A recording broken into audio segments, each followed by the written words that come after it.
রোমানিয়ার বাজারে সাড়া ফেলেছে ওয়ালটন টিভি। ওয়ালটনের টেলিভিশন রপ্তানির সিংহভাগ যাচ্ছে ইউরোপে, আর ইউরোপের দেশ রোমানিয়া ক্রেতাদের মধ্যে ব্যাপক সাড়া ফেলেছে বাংলাদেশের তৈরি ওয়ালটন ব্র্যান্ডের টিভি। টেকসই পণ্য, উচ্চ গুণগত মান, সাশ্রয়ী মূল্য, সর্বাধুনিক প্রযুক্তি ও ডিজাইন এবং বাজার প্রতিযোগী সক্ষমতার কারণে ইউরোপের দেশটিতে অন্যান্য গ্লোবাল ব্র্যান্ডের চেয়ে এগিয়ে রয়েছে ওয়ালটন টিভি। জানা যায়, ইউরোপিয়ান ডিজাইন ও স্ট্যান্ডার্ডে অত্যাধুনিক প্রযুক্তির টিভি তৈরি করেছে Bangladeshi multinational electronics brand Walton. নিজস্ব কারখানায় তৈরি ওয়ালটন টিভি রপ্তানি হচ্ছে ইউরোপের Germany, Austria, Denmark, Slovakia, Spain, Greece, Ireland, Poland, ক্রোয়েশিয়ার মতো উন্নত দেশে। আগে ওইএম অর্থাৎ অরিজিনাল ইকুইপমেন্ট ম্যানুফ্যাকচারার পদ্ধতির আওতায় ইউরোপে টিভি রপ্তানি হলেও রোমানিয়ায় চলতি বছরের এপ্রিলে ওয়ালটন ব্র্যান্ড নামেই টিভি রপ্তানি শুরু হয়েছে।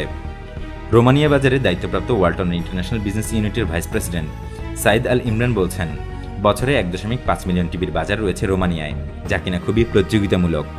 রোমানিয়ার খ্যাতনামা কনজিউমার ইলেকট্রনিক্স পণ্য বিপণনকারী প্রতিষ্ঠান কেটিএন টেকনোলজি দেশটিতে ওয়ালটন ব্র্যান্ড টিভির পরিবেশক নিযুক্ত হয়েছে।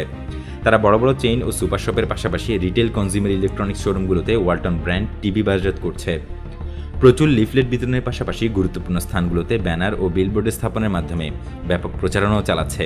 ফলে অতি অল্প সময়ের মধ্যে ওয়ালটন টিভি রোমানিয়ায় ক্রেতাদের মনোযোগ আকর্ষণ করতে সক্ষম হয়েছে। উন্নত পিকচার কোয়ালিটি, উচ্চ গুণগত মান, সাশ্রয়ী দাম, ইউরোপিয়ান স্ট্যান্ডার্ড ডিজাইন ও ফিচারের জন্য ওয়ালটন টিভির প্রতি রোমানীয়দের আস্থা বাড়ছে অতি দ্রুত। তিনি জানান, 2021 সালে রোমানিয়ায় 1 লাখ ইউনিট ওয়ালটন টিভি বাজারজাত করার পরিকল্পনা নিয়েছে পরিবেশক কেটিএন টেকনোলজি। পণ্যের গুণগত উচ্চমান এবং তাদের দীর্ঘদিনের ব্যবসায়িক অভিজ্ঞতাকে কাজে লাগিয়ে রোমানিয়ার বাজারে ওয়ালটন ব্র্যান্ড সফল হবে বলে তিনি আশাবাদী।